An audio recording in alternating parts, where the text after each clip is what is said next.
So habang hindi pa tayo decided para sa magiging design nating mini sumobot na 500 grams, ay nag-design muna ako ng wheels niya. So magkaiba ang construction ng wheels na to. So yung isa is may paloob at ang isa ay buo.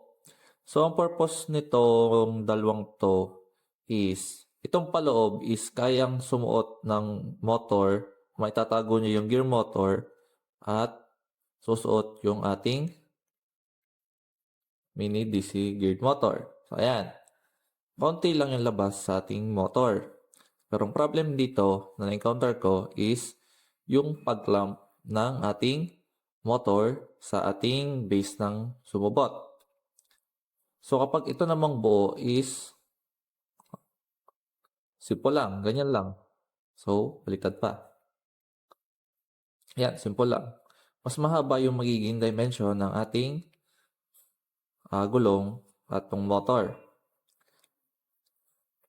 Pero magkakaroon tayo ng space para ma-mount ng ayos ang ating motor. And kung makikita nyo, may butas din yung ating hub. Diyan natin lalagay yung screw para i-tight natin at hindi natatanggal-tanggal yung gulong natin sa ating DC motor.